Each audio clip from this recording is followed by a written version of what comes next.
Welcome to the Sam and Joe VA Show, where we teach women just like you how to start and scale a thriving virtual assistant business. We're your hosts, Sam and Joe, and get ready to have the control, flexibility, and freedom you've always dreamed of. Welcome to episode 163, Break Through Your Money Ceiling.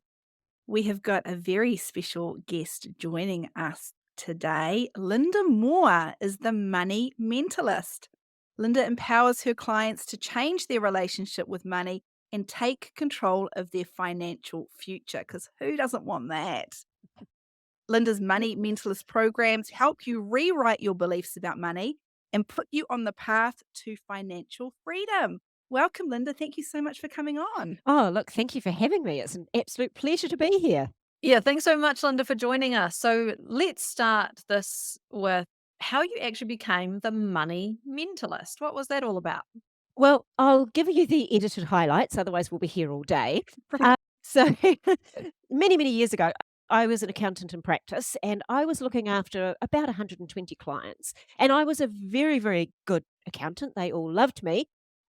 But I guess the one client that I wasn't looking after was myself. And my marriage ended and I found myself $600,000 in debt. So you can imagine, as an accountant, supposedly the expert, the amount of shame that was also involved in that process as well. And it wasn't that I wasn't doing what I was supposed to do as an accountant. I just wasn't looking at it. And I became exactly the same as my clients. I just buried my head in the sand and thought, oh, if I ignore it, it'll all go away. Until I had a very public meltdown in a restaurant with a client. And it was like, I've got to do something. I can't continue to ignore this. And that was when it started my journey to actually start to look at, well, what else is going on here? There's got to be more to it than just the numbers. And that led me to psychology and that led me to David Kruger. And before I could become a certified money mentor, I had to do his program. So here's me, an accountant, $600,000 in debt, full of shame, having to go through and share all of this and break down all of this with my mentor before I could become a coach. So I literally had to go through the process that I take my clients through, but I came out the other end a completely different person and I kind of went, wow, this stuff actually works. It's not just about the numbers. It's about the mindset. In fact, it's more about the mindset than the numbers. So So that's so interesting because we it is. think that, you know, if we're an accountant, if we know our financials, then like everything should be great, right? Yes. Yeah. Yeah. But it's not. It's not. And it's interesting the number of clients that I've had who have a financial background. Mm. And Yeah, like it's the yeah, mechanic who has the like crappy car that doesn't run. exactly. Yeah. So yeah, so that's how it all happened and it's all evolved over the years. And also going back to university and study psychology as well. And just doing lots of research and reading and working with people.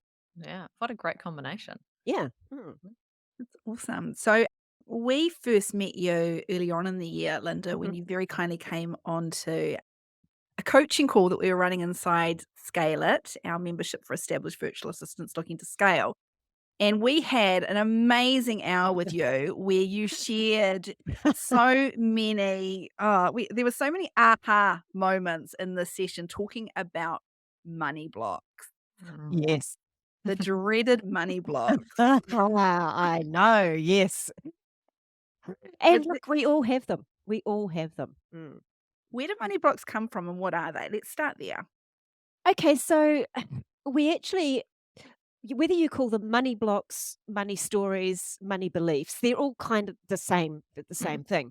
And they do start they start before we're born.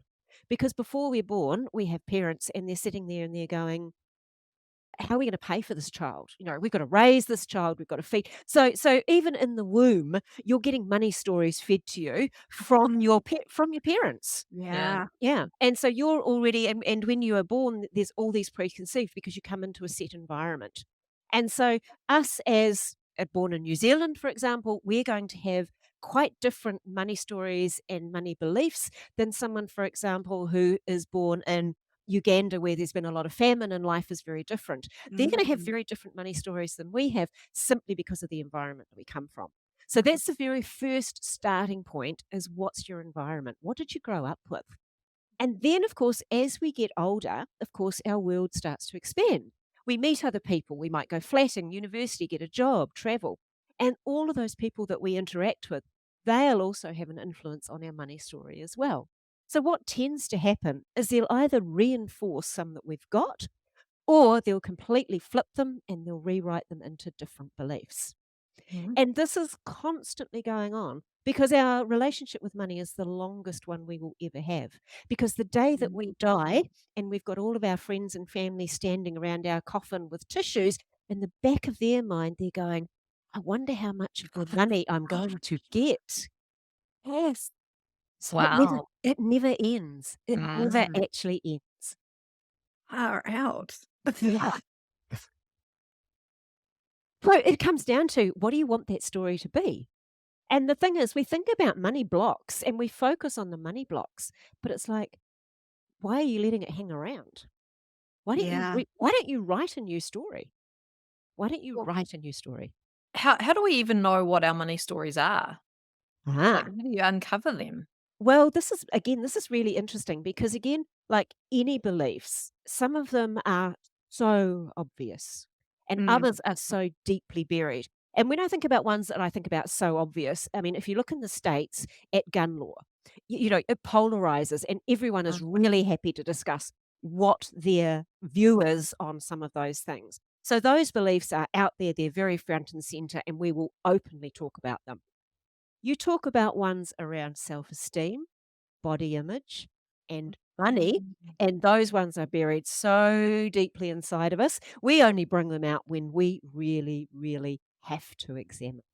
Mm. And that's when you tend to find what your money beliefs are, is when something is happening or something is about to change or something happens in a friend's life. It's something will actually trigger you to go, oh, hang on, I don't know about this or I don't understand. You know, it's like the sort of the diet, you know, we don't really think too much until someone says, "Oh, eggs are bad for you." And you go, "But I've always eaten eggs. I believe eggs are good to me." And now some research has said they're bad. Oh, maybe I should look and think whether I should carry on eating eggs or not. So that's Mm. a kind of example of how you change a belief. And it's exactly the same with money. So something will come up, like for me, $600,000 of debt. There's an interesting belief going on there. Mm. How did I get to this point? So Mm. it's when you start asking the how did I get there? That's when it's time to start exploring what your beliefs are and what those Mm. stories are that you're telling yourself. Mm. I'm just thinking, Joe, like for a virtual assistant, one of those triggers might be if they really find it hard talking about money in the discovery calls, like how much the Yeah. investment's going to be. Like Mm. if there's a block there and you feel physically sick at Oh, the yes. idea of talking about money in a discovery call, we want you to delve a bit deeper into that, right? Yes, exactly right. And that's the thing because sometimes there's actually physical reactions as well. And the one is that, that that feeling in the pit of the stomach you get when you're about to do something maybe a little bit icky, or you have to have a conversation, and then of course that whole stress response, you get the flush and you start to sweat and all of those sorts of things. That's when you know you're being challenged. And if it's Mm. around money, that's when you go, what is challenging me about this? Why am I feeling like this? As well as why am I thinking this way? Mm.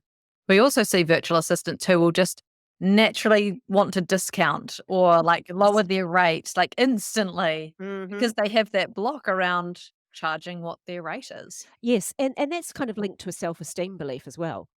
And again, I think we talked about this in this coaching call, didn't we? And if you look at women in business, this sort of terminology, and women will do it themselves. Oh, it's just my little business, or Yes. my little thing I do on the side. It's Yeah. like unless you actually own the fact and stand tall and proud and go, I have a business. I Yeah. am a business owner. I'm an entrepreneur. Mm. Those kind of languaging, because it's also the languaging that we use as well. Yeah. And if you listen to people talking about money and the, I can't afford it. Well, Mhm. really? what's Yeah. going on there? You know, That's one of my really? ones, yeah. Yeah, But really, I'm like, yeah. but you probably could afford it. It's just that you're choosing to Choosing not use your to. money in a Mm, different way. So, yeah, yeah, I definitely pick up on when people say that 'cause I try and not say that. yes, 'Cause yeah. otherwise, then, yeah, you absolutely are gonna manifest that you can't afford it. That's right. Yeah. So a lot of it is, it is this whole thing about how we think and how we feel and how we speak and Mm, how we engage as well mm, around the whole area of talking about money. mhm. Such a Very huge interesting. topic. Like, I'm just sitting here going, my brain has got we could go in this direction in this conversation, we could go here, here, here. Like, Yeah. this is big. This is a big topic. But Yeah. and I guess because it's so big, this is why it's really important that we talk about it and why Mm. virtual assistants listen and delve deep into those money stories of theirs. Because it's Yeah. only holding them back, isn't it? In a Yeah. variety of ways. Yeah. But also remember, we don't only have money blocks, we have beliefs that are really strong and powerful and good. But like anything, we always focus on the negative. We Mm, focus on the Mm. negative, you see. So if you just to kind of put it in context, I'll give you a little story. As I said when we first started, I'm looking a bit casual today, and there's a very good reason for that, and that's because my dad passed away. It's coming up for nearly 3 months now, and so obviously my beliefs came from my parents, and my mum and dad were very, very hardworking. They believed you work hard, you had to get a degree, and money didn't grow on trees, all of that sort of thing. But I'm also an only child. And as an only child, they wanted me to have the best. So I very quickly learned that the easiest way to get the best was to be focused on education and all of those sorts of things. And I did. I got totally spoiled anything I wanted. But as a 4 year old, back then when I was only four, the must have accessory for every little girl that particular Christmas was a Barbie doll. And I didn't get a Barbie doll. Mm. So I made a story up. What did I make a story about? Well, hang on a minute. I didn't get what I wanted. Why did I not get what I wanted? And I should have, because I'm an only child and we should have everything. And so as I grew and I learned to manipulate. So I did get everything that I wanted from mum and dad. mm. I did get the Mm. saxophone. I did get the piano. I did get the trips to Australia. And so this belief over my life became I can have whatever I want whenever I want it. So by the time I'm a 40-year-old, I've added on the end of that, I can have whatever I want whenever I want it, whether I can afford it or not, because I can always get credit. So how do you think that story served me in becoming $600,000 in debt? Mm. Mm. Well, Mm. it served you very well, didn't it? Because you Yeah. did get into the debt and you got whatever you wanted. I know, exactly. But I lost my marriage. So did Yeah, I get everything I exactly. wanted? Yeah. Yeah, yeah. So yeah, so mum and dad were well. Actually, my dad is a spender. Mum's always been the money manager and the frugal one. They were married for 63 years, and through that whole 63 years of marriage, mum would give dad his pocket money every week, and he would spend it every week until COVID came along. So he's now in his early 80s, and he's still getting his pocket money, and he got a pay rise every year. And of course, through COVID, he could not spend that money. So he put it in a tin, like he did, because that's what he did. And a couple of days before he passed away, he said to mum, Mum, can I give me your wallet? And so mum gave him his wallet, and he took all of his notes out, and he said, now give me my money box. And mum's going, what's going on here? And he gave the box, he put the money in, and he gave her that tin, and he said, this is for you and Linda to have fun with because I'm not going to be here. And mum kind of went, oh, okay. And subsequently, he did pass away 2 days later. So when we finally opened this money box a few days later and we counted it, there was $1,200 in that tin. Wow. So on Tuesday, my mother and I are getting on a plane to Sydney, which Dad's paid for her 80th birthday, and we're going to enjoy that time with my daughter who now lives in Sydney, hence the shirt. But the purpose behind that whole story is the beliefs that mum and dad had about it. Dad knew that he was hopeless with money. He knew he could trust mum implicitly to look after his money. But when it actually came down to it, he was actually pretty good with money himself as well. But Yeah. he also knew that I would spend it. I know my daughter. He did, yeah. Yeah. So they had these very fixed stories and beliefs about money, growing up post-war and things like that, that you had to be super frugal. Mm. You had to have some money tucked away in a tin and all of those sorts of things. Mm. And those were the beliefs that were installed in me as a youngster, which I totally flipped on the other side. And I've now come back to that side where I now am very, very careful. I still enjoy spending money, but I'm very, very careful because I know what my beliefs are. Mm. And I'm very clear on how I can use them to my advantage, not my disadvantage. Yeah. So is that the key, is it? And understanding Yeah. what the beliefs are and then noticing those and being Mhm. able to make different decisions. And pairing it with knowing so you've heard me talk a little bit there about money personality. Knowing what your money personality style is, because that's how you behave with money. So Mm. you could have the Mm. beliefs. So someone could have the same belief with me, but have a different personality style, and they'll use their money differently depending on their personality. So you can see, yes, it's complicated. You can see how it all ducks and dives and weaves in together and all of that sort of stuff. Yeah. Mm. Yeah, yeah. Ah. Anyone listening that doesn't know what their money personality is, we would highly recommend that you head over to Lynda's website and take her money personality quiz. So everyone inside Scale It took it, and it was such an eye opener. And everyone was like, "Yep, that's it, to a T. That's me." And obviously, there's pros and cons with each personality. That there's no Yeah. right or wrong here. No No. matter what your personality, there's good things and not so great things. Yeah, yeah. But then And then everyone went a step further and then had their partners take the quiz, and so that added that extra element of, I guess, educating them as to how they deal with money in their personal life, not just their business. It was, Mm. such an incredible exercise. Yeah, yeah, it is. It's really cool because and then once you know what your beliefs are and how you behave with money, well, there's nothing that can hold you back. The Mm. world really does become your oyster because, like the people you're working with, they've got an absolute vocation for what they do and they love what they do. So if they understand and can unlock the money key as well and the behavioral piece as well, then yeah, they'll fly. And that's what I see with clients. Yeah. They absolutely take off. Absolutely Mm. take off. Yeah. Mm. That's what we want for every virtual assistant listening, is to fly and take off and Mm. not allow these money stories to hold them back. Yeah. Mm. Mm, Yeah. mm. And so then you can take off and you come up against this thing called a money ceiling, Yes, don't you? you do. And that's really interesting because we obviously don't know that we have it unless you listen to something like this and go, Mm. "Oh, I have this thing." So what a money ceiling is, it's the limit that your current beliefs will allow you to earn or generate. Okay. Mhm. So I guess it's kind of like, again, it's related back into the real world. It's kind of like that glass ceiling that women have in careers, isn't it? How do you break through? You can get this far and then you hit the ceiling. It's exactly the same with a money belief. But again, you don't see it in the same way. It just kind of stuff starts happening. So what happens when you start to hit your ceiling is you get stuck at a particular income level. Mhm. So, for example, you might be burbling along and you do really well and you're earning 90 and then you get to 97 and then you go back to 85. Or one year it happens and you suddenly earn 110,000 and then your child needs braces and that's $13,000 and you're back down again. So, your money ceiling is kind of that sort of 100,000. Now, so that's what happens. You just can't get past that level of income. You just seem to get stuck or stuff happens that brings you back down underneath it. Now, what's also really interesting as well is it's not just financially we can start self sabotaging.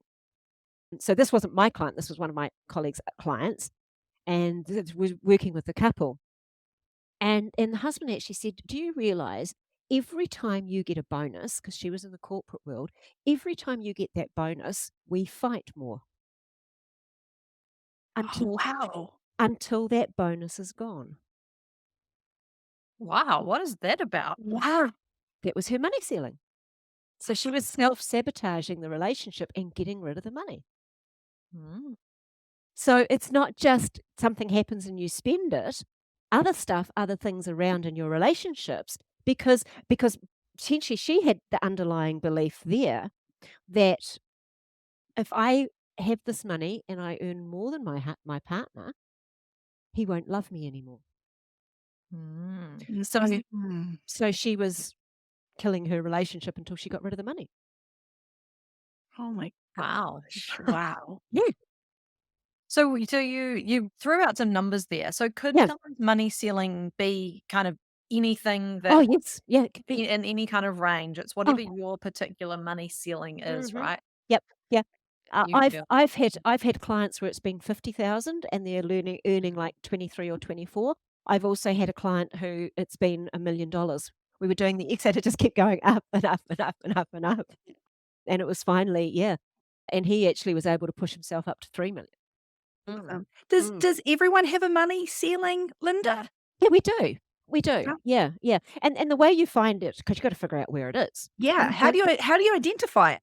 okay, well, the first starting point I always is let's be really extravagant. So think, what do you currently earn? So let's use our 100,000 person.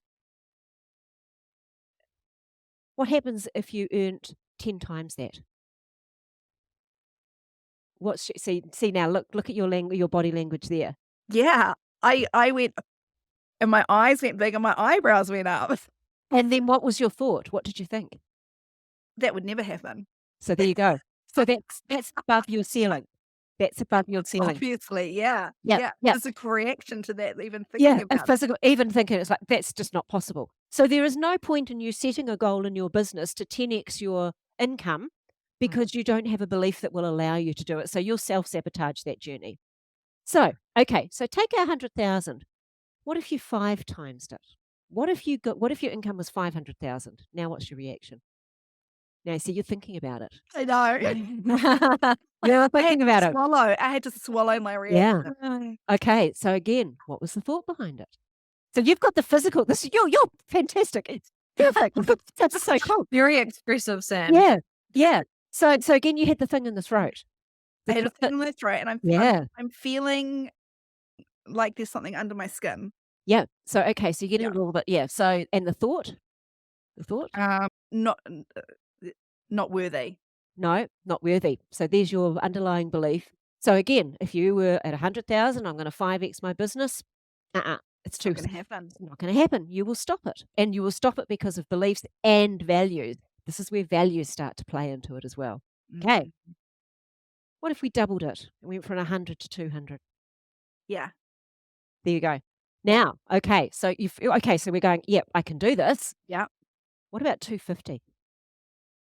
Yeah. Right, yeah, yeah. There's a slight hesitation. There's a bit of a so I would Yeah. say 250 is probably a little bit too high. So you're probably sitting feeling really comfortable. Yeah, I can double it. So Yeah. there's your ceiling. So your ceiling is currently sitting around the 100, but your level of comfort where you can raise it to would Uh-huh. be 200. Now, the thing there is, again, because we're talking about people in business, is will your values allow you to double it? Because what do you have to do to double your business? Mm. And this comes down to the thing that, again, women, we tend to have a core value around family. And to double our income, how much time do we have to spend away from our family in our business?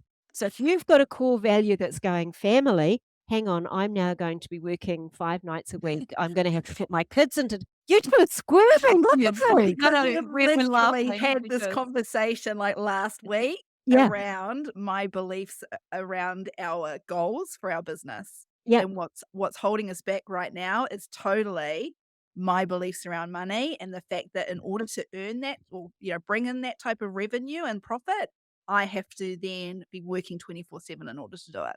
That's right. And you've got a core value of family. Yeah. And so therefore, your core value, again, this little subconscious in the back of your head is going, hang on a minute. This is going to impact the family. Stuff you. You're not going to do it. Yeah. So Oh it God, was you picked me so well.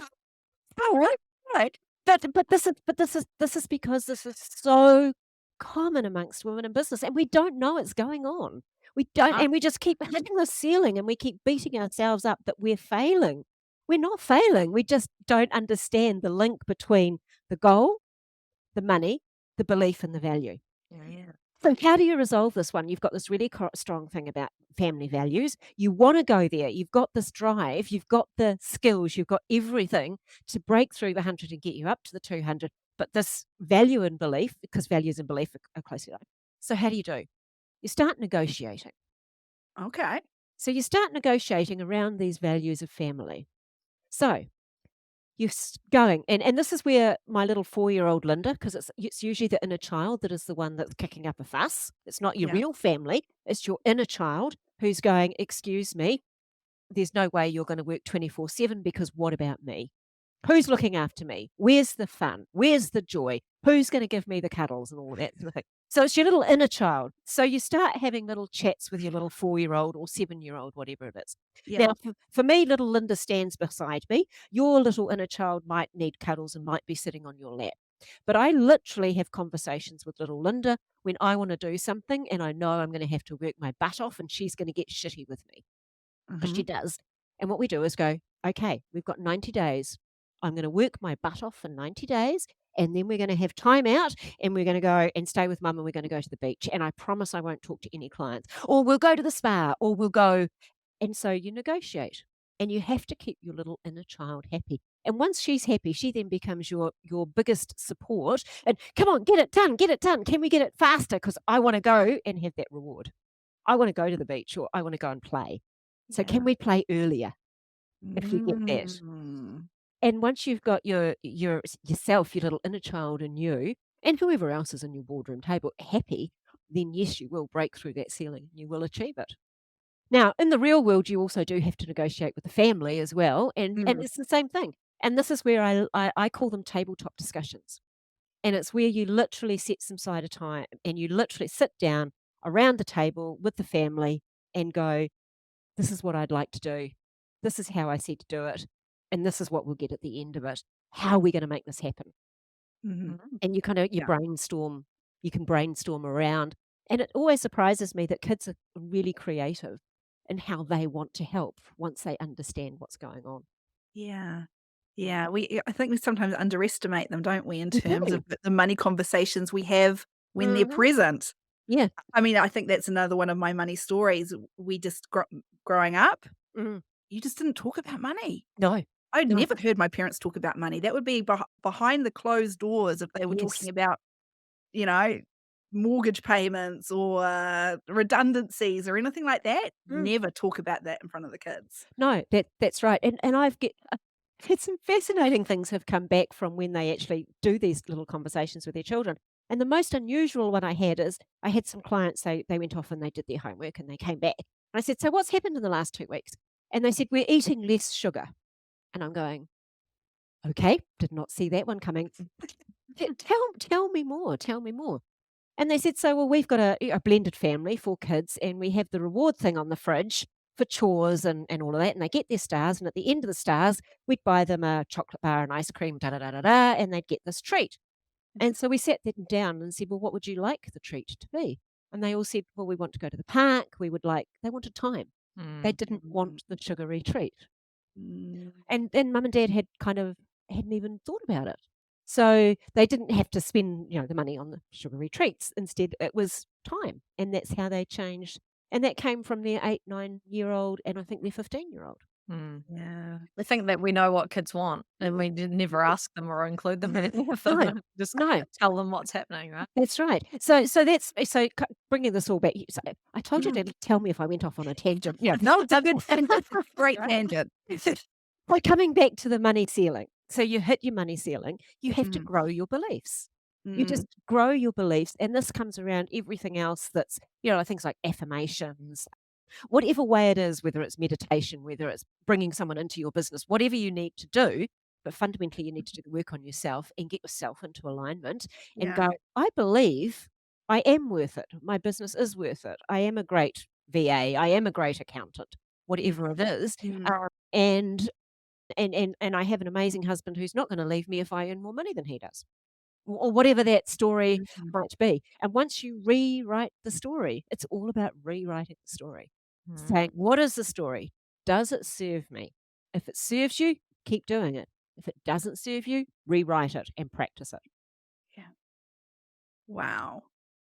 My brain is just This is so aligned with many conversations that Sam and I have had recently. Mm, And yeah. we've been doing work on our beliefs and switching those around and affirmations, our mhm. mantras. And yeah, like this is super powerful. Yeah. And I think spending some time uncovering what those beliefs are and thinking about, like, what did your parents say to you as a child? Yeah. What were your, like, first money memories? I remember, Linda, Mm. you in the mastermind, you got everyone to think about, like, what were your first money memories? Because Yeah. that can then help uncover what those beliefs are, right? Yeah, and because then you start layering them. So, again, as I always say, you need to write 5 or 6 money stories from various times in your life. And they are stories. They're not just, "Oh, I believe." It's like, "What happened? What was the example? What was the situation? What did you think? What did you feel? What did you hear? What did you see? And then what did you take from that? Mm. What bit of that did you take that you are still living now? And does it serve you? Does it Mm. serve you?" Mm. Yeah. And I've had people say to me, "Oh, I can't remember any money stories." And I'm going, "Well, there'll be something there somewhere."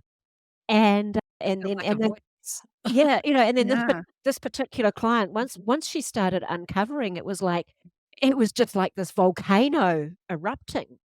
And Mm. then she actually not only wrote all the money stories, she went and had the conversations with the rest of the family because she found some stuff there that she was just not happy with. So she decided, right, I've come this far, I'm going to go and deal with it. And she's changed the whole dynamics within her family as a result of understanding that she's actually not happy with the money story that she took on herself and how her family have kind of embedded it into their family as well. Mm. Mhm. We have so many sayings, didn't we, back in the Yeah. day? I I'm showing my age now. Back in the day, Back in the day. in the olden times, when, like, things like, "Nothing worth having comes easy." Yeah. Mhm. You've got to Get an work hard to. education, yeah, get a job, get an Yeah. education, yeah, all You of have that to sort of work thing. hard to earn money. Yeah, Like, you can't just, think money's gonna come to you. You have to work for it and work yeah, hard. I yeah, think that's the one where, like, that probably puts a lot of ceilings on people because they don't want to work hard. Let's say, like, Sam has really strong the family values. Well, that's up against that working hard, isn't it? So that's where yes, that ceiling's gonna. yeah, Yeah. yeah, and again, because a lot of us start out our careers with jobs, we get that Mhm. ceiling enforced on us because someone Mm, else is deciding what we're worth. mm, Mm. Because you're in a band of this much experience, we can only pay you this much, so let's enforce a ceiling on you. yeah. Well, we see that when people try and come from employee role into a business owner as a virtual assistant, they do. They bring all of their beliefs through Mhm. from Yep, all their mindset from employee, where you were told what to do. You had that ceiling of what you were yep, going to earn. There was a limitation. You yep, like your value was like put against your like earnings. That's Mhm. how much you value yourself. yeah, And then, yeah, bringing that into your business owner mindset is going to bring all of those ceilings in and not yes, serve you and yeah. not get you what you want in your business. Yeah, and let's face it, unfortunately, there's a lot of us who have come up against employers Mm, who haven't valued mm, because of their own money stories and their own fears and things. So yeah, Yeah. we've got all these people who don't know how to value themselves either in the marketplace or when they step out into their own business because they haven't necessarily had the greatest of experience being an employee in the first place. So, and who do you talk to about this stuff? yeah. You. Yeah. With someone. But, I mean, when I first started working, I didn't know. I was just, "Oh, good, I've got a job, I've got some money," and end of story. That was it really, and we just went and spent it and had fun. And I think it's only as you start to mature and your circumstances change and you have a partner and you have children and you want to buy a house and then children want things and that's when the whole money thing becomes this huge, huge area. Yeah, Huge well, area. and isn't there stats around, like, the thing that couples fight about most is that number 1 is money? Yes, but sometimes it flips between sex and money. Mm, Mm. Yeah, yeah. Okay. But you see, money's a really easy thing to argue about. So, if you are grumpy with your other half, the easiest thing to yell at them about is how much they've spent on X, Y, Z. Whereas the real issue might be, "You aren't spending enough time with me, honey." mm, But money's easy to just kind of vent about. So mm, that's sometimes can be why that statistic is so high and it's number Mm. 1 because it's masking other things. And it's the mm, same in separation. 70 to 80% of couples blame money. mm. And yeah. I know. Wow, that's high. So was that the core reason with your breakdown in your marriage too, that the debt and the spending? Yeah, we didn't communicate about money, Mm. um, and because it was just assumed that I knew what I was doing, so Gaz just kind of left me to it, which Ah. is very nice of him. And, uh, and I just honestly because he also money was one of the core reasons. He was also struggling with his mental health because things happened in his business and his self-esteem kind of crashed. So he was having mental health issues. So I was protecting him by not having money conversations with him because I didn't want to add to his stress. But of Mhm. course, he's super stressed because I'm not communicating with him. So he's thinking everything is fine. And Mhm. he just has to do so it was just the spiral of I'm getting more stressed and more anxious, and he's withdrawing more, and neither of us were going we thought we were protecting each other. He thought his withdrawal was protecting me from having to deal with his mental health issues. I'm withdrawing from him because I'm thinking I'm protecting him from the money issues. So you can kind of see one of the core things here that is also one of the most important things about money is actually communication. Yeah. Yeah. Yeah, and we only and as I said, we totally imploded, and we were very much in love when we separated. He is the love of my life. He still is the love of my life. There will be never anyone like him again, Mhm. and he was the same with me. So if we were like that kind of couple that imploded, and then it was 12 years later when he was terminally ill with cancer, and I spent the last month of his life with him in hospice, and Mhm. that was when we unpacked that. And it wasn't from Oh, blame or anything like that. It was just we just looked at each other and said, "How the hell did we screw this up? How Mm. did we screw something so good up?" And then we actually sat down and went, "Well, okay, in this particular situation," and we remembered exact scenarios. Said, "So what were you thinking then?" And what I thought he was thinking and what he thought I was thinking bore no relationship to what we actually thought or how we handled it. So we unpacked all of those and we had all of those conversations that we should have had 12 years ago. Wow. Yeah, when it was just too oh late, right? goodness. True. Wow. It was too yeah, yeah, Mhm. yeah. So, It Linda, was. how do you get comfortable talking about money? That's interesting because generally usually, again, if we're just talking couples or even amongst business owners, Yeah. generally one person is more comfortable to talk about money than the other one. So the first thing is to start talking about it in the third person, totally outside your own realm of your own life and your own business, etc. So you might start talking about in a in a business scenario or something like that. You might kind of start by saying, "Well, oh, have you noticed that one of our competitors seems to be spending a lot of money on vehicles or something like that?" And start talking about it very, very distance. Now, if Mhm. you don't get engagement, then that's really hard. It makes it even harder because you might have an avoider. But sometimes you can get the conversation going as they're going, "Oh, yeah, they do, don't they?" And then you can go, "Well, that's not how we do things in our business." And you can start to slowly open up the conversation by keeping it third party. And the other way is never do the, "Well, you spend too much," or "You do this," or "You do that." It's kind of like it's always create friends or something like that, or a story, or, "Oh, yeah, I just read about this couple who did XYZ. Do you reckon we'd ever do that?" Kind of thing, and Mm. then bring it back in a really conversational and very, very gentle. And you might find that just having one conversation might actually take you months. And it's not about getting frustrated, it's actually about gently leading it, and it's about the right time, the right space. If you're tired and feeling a bit stressed, it's not a good time to have a money conversation. Mm.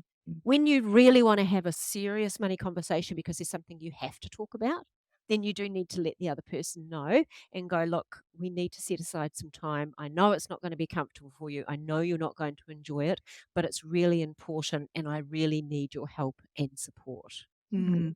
Mm. around this. When can we do this?" And then actually, make a little time, but make it pleasant. Don't make it Yeah. sitting, Yeah. That don't make it boardroom table. sterile. No, it's not. Right. Yeah, it might be that you have, the crackers and cheese or something like that, no children Mhm. around, no phones, things Mm. like that. Generally, I wouldn't recommend you have the glass of wine or alcohol until afterwards. It's not a good idea to smash down a bottle of wine or a few No. beers and then swirl your way through the conversation. Not a good look. Mhm. Yeah, so just actually make it very, very gentle. And Yeah. that's very hard when you're the one who is comfortable about it because you just go, "Why can't they just get it?" And Mhm. it's hard to not get frustrated, and you have to Mhm. just step back and step back and step back and just gently let the other person join the conversation. Mm. Yeah. Okay. And going back to money personalities, like if you have a business partner or you have a partner in life, knowing each other's money personalities will help, I guess, in Yeah, terms of broaching that subject as well. that's Starting a right. conversation, right? Yeah, Yeah. what Yeah, does it mean? And yeah. yeah, yeah, because again, we tend to fall in love with our opposites, Mhm. and we tend to fall in love quite often with our polar opposite money personalities as well. So if you're, like either the spender or the money avoider, you're not really. There's no way you're going to sit down with your hoarder partner while he pulls out all the spreadsheets and goes, "Look, honey, how we've done this month, and that purple number, that's the variance." And they're going to get all excited because that's their thing. They love it, Yeah. and they want to share it with you because they're just so excited. They just don't get it that you're just going, "I don't care if it's purple. Can I just go and buy those shoes?" And they Mhm. just and they don't get it. And so when you have polar opposites like that, I set up little tasks, and one of the tasks is that you have to step into each other's shoes for the day. Mm. So if I've got a spender hoarder couple, the one who is the hoarder, they have to go out, and they often can't do it for a day, but you've got to go for 3 hours. You've got this much money, and you have to spend it. Wow. You have to spend it. Mhm. And your spender partner is going to be with you, but they are not allowed to speak. They can only observe. So they get to see what it's like, for some, just how hard for hoard it can be for them to spend money on frivolous stuff. And you get to see the agony and the stress that your kind of behavior and things is. And then the flip side is, of course, the spender has to go for a period of time where you sit with them and they do need to look at it and they do need to become a hoarder for a couple of hours, and you can see them squirming, and you can see them going, and the steam. And the hoarder partner gets to see, you get to see each other and how you Mm. behave and how trying to be each other, how hard and how stressful that can be. Now, I have had situations where my little hoarder's gone spending and has had an absolute blast. And I'm going, Did it then. Uh-oh. okay, we might have to rein things back here. But you just need to, you just need to see what it's like to be in each other's shoes. Mm. Yeah. What a It's great very exercise. powerful. Yeah, Yeah. observing, because how often would you actually just do nothing except observe another person? Because 'Cause we're Mhm. always inside our own heads worrying about what we're doing and That's thinking, right. Yeah. and not focused on someone else in the Yeah. moment. Yeah. Mm. Yeah. And then, they obviously have to write down those observations, and then we talk about it, or they can talk about it first, or we talk about it in the next session and just see, well, how did it feel? Because a lot of the stuff around this money it's incredibly emotional. So it's Yeah. about feeling. It is about feelings. So, Mm. so how do you feel when you spend money? What's the emotion that it brings up for you when you spend money, when you have to go and pay a bill, or when the car breaks down? How do you feel when you have to go and pay the mechanic? I feel great. Yeah, I feel do you great feel spending yeah, money. I never feel any guilt around it, like, at all. That might not be a very good thing. yeah, And even, like, paying bills, I love paying bills because it feels good because there's been money in the account that I've been able to pay it yeah, without worrying. yeah, Mhm. mm, exactly. And so, yeah, so that's good. So you recognize that. But then Mm. the thing is that, so is that becoming a little bit too easy? And this is where them knowing your numbers, because if you've got the surplus in there and everything's great, then that's a great feeling to have. But Yeah. if you don't have the surpluses and you're feeling that way and you're spending willy-nilly, then are you risking the stability of your household? Yes. So, Don't know so there's yeah, numbers. yeah. Yeah. So doing Yeah. doing one little thing, it gives you a little piece of information, but then you relate it back to something else and then look at something else and how all the cogs. It's like building a jigsaw puzzle. That's Yes. what that's what this whole thing is. It's like building your jigsaw puzzle of your life. How do the parts all fit together? Linda, Mm. can we touch a little bit? I know we don't want to go too much into money Yeah, personalities, but can we yeah, touch a little bit on the avoider? Because we know there are lots of virtual assistants that yes, fall under this avoider money personality. They right, just don't want to look at the numbers. They've yes. got no idea what's going on. Yes, yes, and I call avoiders my problem child Mm, because for that very reason. They mm, don't want to look, they don't want to know. How can you successfully run a business all your life if Mm, you don't want to look at a part of it? yeah. And that's the thing, and you've got to look at again, well, and also the avoiders are the one who will happily delegate everything to someone Mm, else, yeah. and they will just trust someone, and because they're avoiders, they might be trusting the wrong people. Mm, And this is where, particularly in property relationship stuff, I get "But I trusted him to look after it for me. How come mm, where's it gone? What's he done with it? I trusted him." And I've gone, "Well, you've actually delegated your authority by abdication." And yeah. that's what avoiders will do. They'll actually abdicate and go, "Oh, thank goodness I don't have to think about that. I can focus on the fun parts of my business, which might be the actual doing, or it might be the Mhm. customers and things like that." In that case, you've got to then really sit them down fairly hard, and you cannot let someone stay in that avoider state. Mm, And this is where, you have to, or for sometimes it's actually tough love. It's like, if you aren't going to do this, you should not be in business. mm, And yes. that's, because you can say, well, okay, you can surround yourself by the right people, but then they're going to delegate by abdication. So good, get a good bookkeeper and or whatever that support person looks like. But then that person cannot take total control. They have to Yeah. feedback and they have to report back. So you've got to put very strong boundaries, very strong systems and processes. And if they're still not going to do it, then you need to have the tough conversation to say that actually being in business is probably not for you, because if you don't look after your money, how can you hold your head up high and be a VA and help clients grow and develop their business if you are not even looking after this aspect, which is one of the most important aspects of your business? mm, Yes. So very true. Mm, Mm, mm. So that's the tough love category. yeah.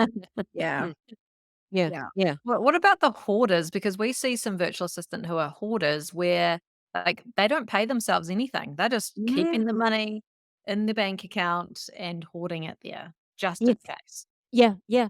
And that's I mean, hoarders are cool people. They really are. I mean, most accountants and bookkeepers and numbers people tend to have that kind of hoarder personality. Mm, But and then again, in that case, it's where on the hoarder scale are they? And if you've got that sort of extreme where they're not even looking after themselves properly, then they need the little conversation too, which is around, you need to, and this is where the support from their accounting resources and things like that, so that they know their numbers really well, and they know what their tax is, and they know what their GST is, and they mm, know which bit of the business is theirs. So sometimes for that kind of behavior, it's actually education.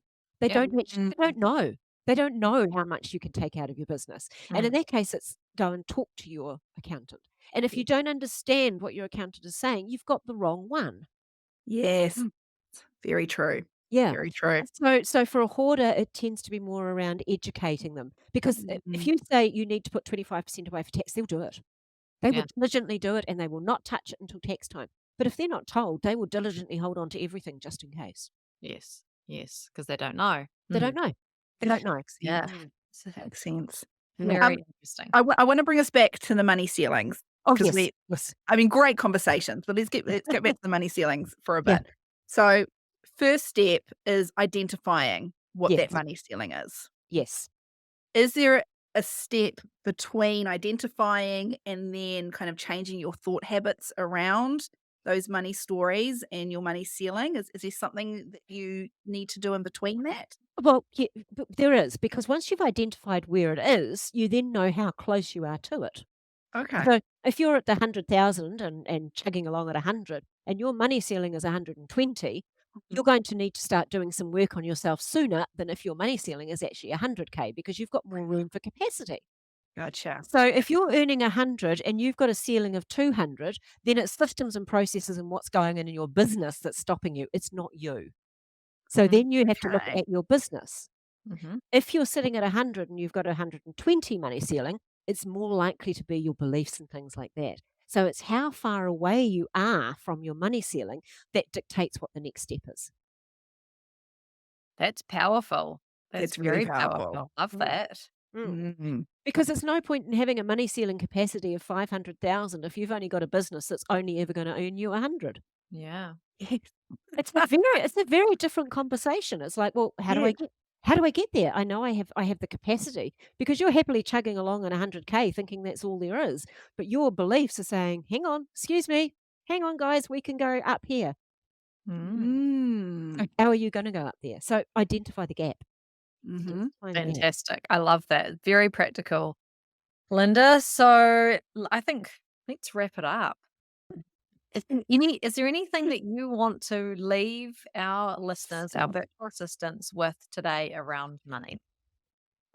Look, honestly, I think I've touched on a few things, but I guess if the key things is don't be afraid to talk about it. Mm. Don't be afraid to ask the questions. Certainly, please do not be afraid to talk to your loved ones about it, whether that's your partner, your business partner, or your kids about it. Okay. Mhm. Be open and have the conversations about money. Talk about it. Yeah. And then do stuff with it. Don't just think about it. Take the action that you need to take. And as I said, understand what your beliefs are. Just Mm. understand those two things. What do I believe and what am I doing? Mm. Yeah. Yeah. Thank you, Linda. If anyone wants to find out more about your programs and your coaching and your amazing book, Conversations with Money, how do they do that? Well, the easiest way is to go onto the website moneymentalist.com, and there's lots of links there. You can book a call with me, which is a 30-minute complimentary call. You can order the book through that. You can download there's blogs. There's stuff for Africa. Just go to the website. That's It's the a great easy. website. It is a That's the very, very website. great website. You've Highly also dropped recommend. that link to the money personality quiz as well. Yes. Yep. And do that. That's fun. Do that. Yeah. Because it's time. It's time. We want every virtual assistant listening to get out of their money comfort zone, for sure.